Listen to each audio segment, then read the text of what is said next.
Merci. Monseigneur, merci beaucoup pour cet exposé.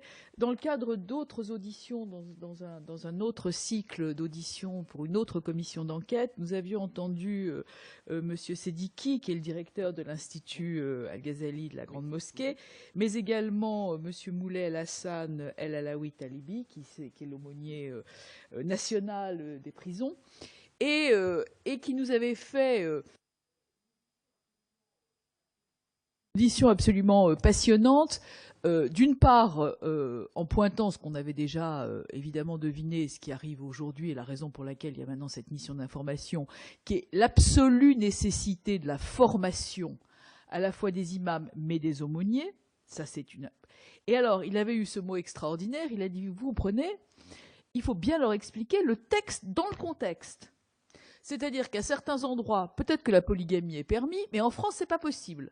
Peut-être qu'il y a des endroits où d'autres religions ne sont pas autorisées. En France, c'est pas comme ça. Il y a des endroits où on ne connaît pas la laïcité. Le texte dans le contexte, l'exercice de l'aumônerie ou l'exercice d'une mission d'imam, en France, doit se faire avec le texte dans le contexte, qui avait été une audition absolument extraordinaire d'intelligence et de clairvoyance par rapport à notre sujet. Alors, je reviens dans le texte, du texte dans le contexte, puisque c'est de ça dont on parle. Vous nous dites qu'il y a un problème de recrutement. En même temps, vous nous avez dit bon, qu'il y avait beaucoup, enfin, vos élèves étaient des élèves étrangers, donc je présume qu'il n'y a pas un recrutement franco-français ou peu. Est-ce que vous pourriez nous donner un peu une image des jeunes musulmans ou des moins jeunes musulmans qui viennent en formation à l'Institut catholique? Encore une fois, on a besoin d'une formation. Et puis en ce qui concerne les aumôniers que vous avez aussi sous votre contrôle, enfin en tous les cas dans votre formation, avec le co-rapporteur André Reichardt, on est arrivé à une discussion la semaine dernière avec d'autres orateurs, disant finalement la crise des vocations, c'est aussi parce qu'il n'y a pas de statut. Et donc, est-ce qu'on ne prend pas un peu le problème à l'envers? Parce qu'en réalité, si on proposait un statut comme le statut des aumôniers militaires, est-ce que vous pensez que, alors d'abord, la formation, comment on peut l'améliorer, la dupliquer, et comment on peut essayer d'avoir un chemin, et deuxièmement, est-ce qu'on doit pas est-ce qu'on met pas la charrue avant les bœufs en parlant de formation avant de parler de statut? Et là, on est à un point absolument crucial de nos travaux, parce que vous êtes finalement la première audition qui va concerner la formation de l'encadrement en prison, parce que si les aumôniers sont pas en adéquation avec les prisonniers, ben, ils vont servir à rien du tout, ni dans la déradicalisation, ni dans le discours.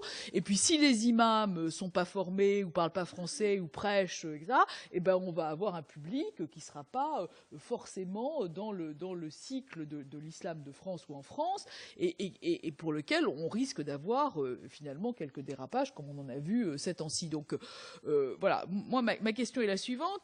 Est-ce que, en dehors de la formation du texte dans le contexte, hein, je cite mes sources, est-ce que de ce que vous voyez et de votre expérience depuis 2008, est-ce que vous ne pensez pas qu'on devrait d'abord réfléchir à un statut qui éventuellement serait un peu accrocheur? Les aumôniers en prison, c'est 200-300 € sont des bénévoles. Vous nous dites qu'ils veulent soigner, ils ont à cœur la souffrance de leurs coreligionnaires, etc. Enfin, la charité nourrit pas des jeunes gens qui veulent travailler, etc. Ça suffit pas forcément. Alors on vient au problème financier. Donc la question du statut. Deuxièmement, comment dupliquer ce que vous faites et éventuellement généraliser. Je reprends évidemment ce que disait notre collègue Bonnecarrère, qui me semble évidemment frapper au coin du bon sens. La parole, je vais donner le micro à M. Reichardt, qui est co-rapporteur pour cette mission. Merci. Ce micro marche, j'en doute. Hein. Alors on va prendre celui-ci. Mieux. Non. Voilà.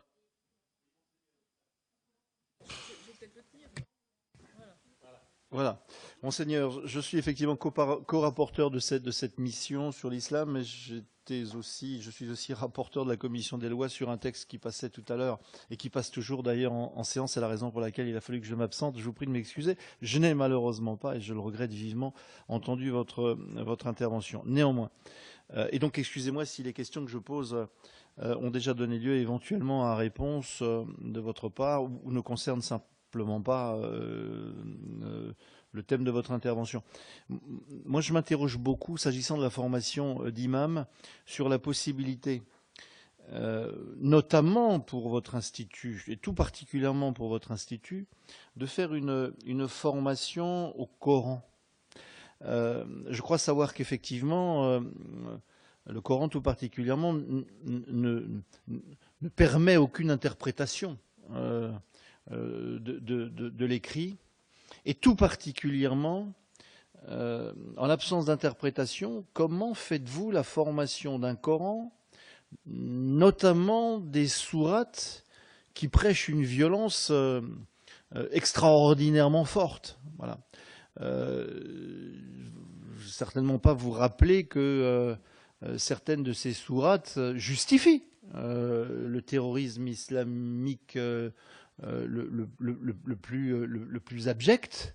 Est-ce que comment procédez-vous, je vais le dire autrement, comment procède-t-on dans un institut comme le vôtre pour enseigner un Coran dont certaines sourates sont aussi violentes que cela, sans possibilité d'interprétation, puisque je le répète, l'islam ne tolère aucune interprétation du Coran.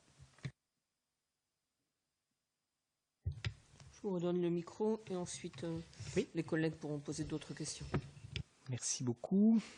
Alors finalement, vos deux interventions de rapporteur, co-rapporteur ont évoqué la question de l'interprétation du texte, n'est-ce pas?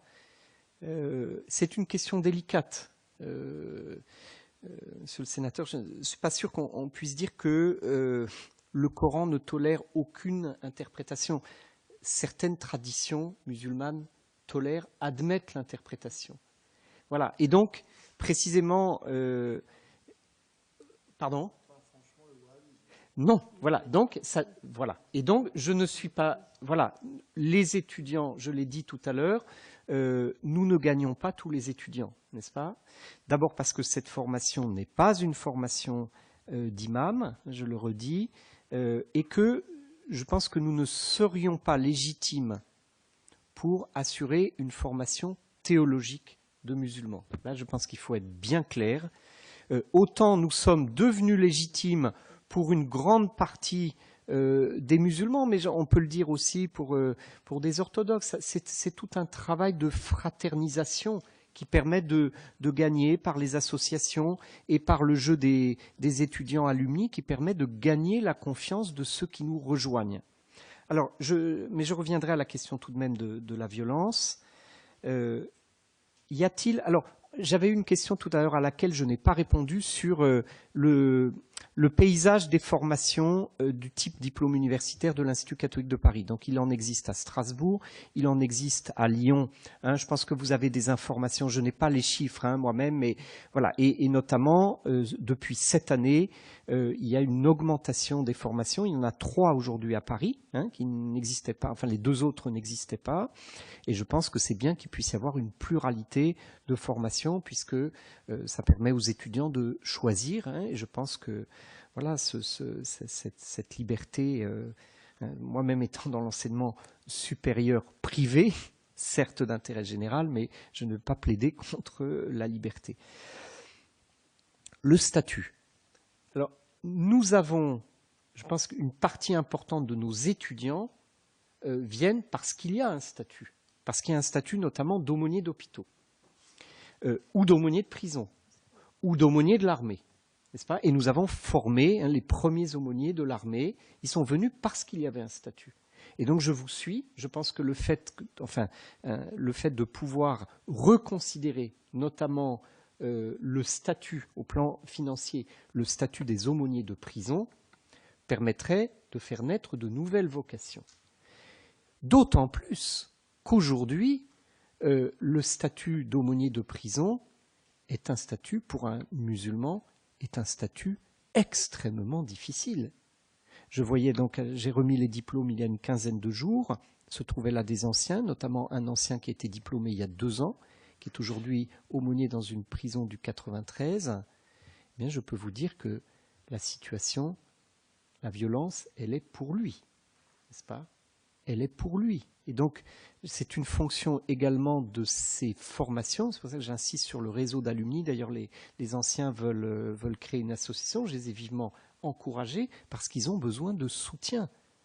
Dans la situation que nous connaissons aujourd'hui, hein, qui n'était pas le cas il y a 5 ans, et même il y a 1 an, n'est-ce pas? La situation est très difficile. Dans les hôpitaux, je pense moins. Dans les prisons, elle est difficile pour certains. Je ne généraliserai pas, hein, mais pour certains, je peux vous dire, donc non seulement le statut est très affaibli parce que la rémunération est faible, mais les conditions d'exercice de la fonction d'aumônier de prison sont beaucoup plus dures, n'est-ce pas? Et donc le soutien de l'État, effectivement, serait un véritable signal, d'autant plus que notre expérience montre que quand il y a un statut, on vient en formation, n'est-ce pas? Bon, là, voilà. Moi, vous voyez, vous avez évoqué cette très belle audition, hein, que je n'ai pas eu le plaisir d'écouter, où cet intervenant parlait du texte dans le contexte. Pour moi, la question aujourd'hui, ce n'est pas forcément celle-là. Enfin, nous avons, je l'ai dit tout à l'heure, hein, nous avons, bon, c'est surtout du droit, de l'histoire, de la laïcité dans notre pays, et puis une présentation des différentes religions, n'est-ce pas? Donc il y a une présentation de l'islam, il y a une présentation des autres religions, et donc le rapport au texte est tout à fait au cœur des enseignements, mais en présentant la diversité du rapport au texte, y compris même dans les traditions religieuses. Pas, au sein du catholicisme, je peux vous dire que le statut qui est accordé au texte biblique varie beaucoup selon les sensibilités spirituelles, n'est-ce pas? Et donc, la question de l'interprétation des textes fondateurs d'une religion est une question transverse, même si elle est beaucoup plus délicate, hein, je vous rejoins totalement, monsieur le sénateur, elle est beaucoup plus délicate dans le cadre de l'islam. Donc pour moi, la question n'est pas seulement le texte dans le contexte, et c'est difficile d'aborder les choses de manière aussi raide, parce qu'on risque de heurter les étudiants. Pour moi, la question fondamentale, et c'est celle que le diplôme universitaire, dans le cadre qui a été donné par l'État, nous permet de mettre en valeur, c'est comment peut-on être croyant dans ce contexte-ci, dans le contexte de notre pays. Parce que c'est parfois, pour des gens qui viennent de l'étranger, c'est parfois le doute qui s'insinue dans l'esprit, pour des raisons d'ailleurs plus culturelles que législatives, n'est-ce pas? Et donc, pouvoir, par l'étude, par le cursus qui est proposé, pouvoir réconcilier les étudiants avec la conviction qu'il est possible d'être croyant de manière différente, hein, puisque nous avons des Russes orthodoxes, nous avons des musulmans parmi les étudiants, il est possible, et certains enseignants sont catholiques, d'autres sont protestants, nous avons une enseignante qui est juive, qui présente le judaïsme, donc ils découvrent dans la pluralité des religions qu'il est possible d'être croyant dans ce pays, même si parfois ça pose un certain nombre de questions. C'est-à-dire pour le croyant, et notamment quand il est étranger et moins habitué à cette tradition, les choses ne sont pas simples. Et donc mettre ensemble les difficultés et les possibilités de solution, je pense que c'est vraiment donc, le point le plus important. Donc je mettrai moins le rapport du texte au contexte que le rapport des croyances, des foi au contexte.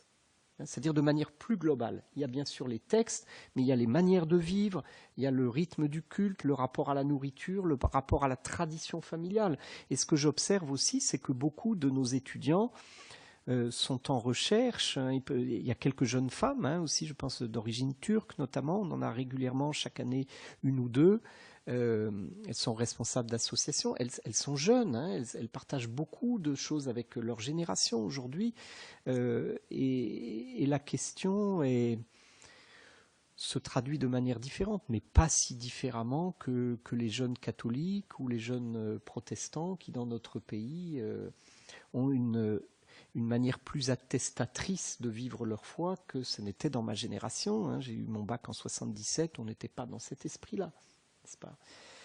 Vous m'avez posé une question très pertinente sur est-ce qu'il y a des Français d'origine, enfin des Français musulmans de confession musulmane qui suivent? Oui, je vois, bon, je ne vais pas les donner mais vous voyez, dans la promotion actuelle, je vois un étudiant qui est, il a une toute petite entreprise, hein, j'ai causé avec lui, donc je le sais, une toute petite entreprise de 2-3 personnes.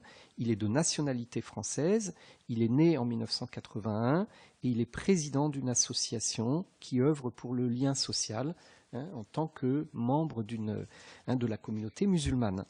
Je pense à un autre, donc il y a un Algérien, russe, je pense à un autre qui est de confession musulmane, qui est né en 83, qui est de nationalité française, qui est informaticien et qui œuvre dans une commune de l'Île-de-France contre la radicalisation. Et je l'entendais parler avec ses professeurs de jeunes qu'il a connus et qui sont partis en Syrie et qui sont morts, n'est-ce pas? Donc, je le redis encore, ce qui m'étonne, et récemment, donc, à la dernière remise des diplômes, le conseiller pour les cultes de M. Bernard Cazeneuve est venu, il représentait le chef du bureau central des cultes, hein, qui quitte ses fonctions, comme vous le savez, et donc il a dit, voilà, la nation française a beaucoup d'estime pour votre engagement.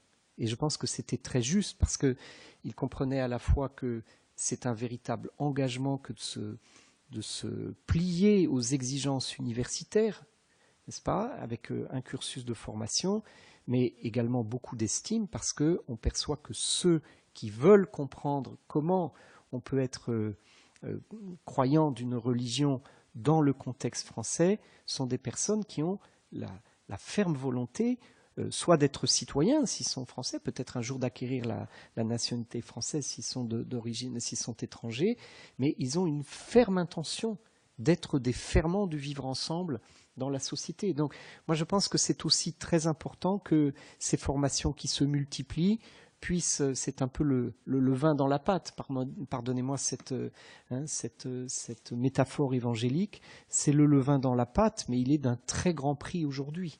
Il est d'un très grand prix et ces personnes sont, par leur engagement, mais également par l'aisance que leur a donnée leur formation, ces personnes sont des ferments du vivre ensemble, parce qu'elles sont respectées dans leur confession religieuse. Et ça, on ne peut pas oublier qu'aujourd'hui, pour des tas de raisons historiques, culturelles, qui nous dépassent souvent, les croyants, et particulièrement de certaines confessions, mais ça arrive même aussi pour les jeunes catholiques, quand ils sont à l'université. Moi, j'ai un certain nombre d'étudiants qui choisissent l'Institut catholique de Paris parce que, pour reprendre une de leurs expressions, on n'est pas obligé de mettre sa religion au vestiaire quand on entre à l'université. Bon, nous sommes dans un pays où il est possible d'être dans un enseignement supérieur libre, reconnu d'intérêt général et cependant confessionnel, et où tous les étudiants, tous nos étudiants, nous avons des étudiants athées, des étudiants catholiques, et nous ne savons pas d'ailleurs la confession des étudiants, c'était extrêmement divers, mais cette attente d'une prise en compte de la dimension religieuse de la citoyenneté, n'est-ce pas, je pense que c'est un phénomène de société qui traverse les confessions. 1 500 €.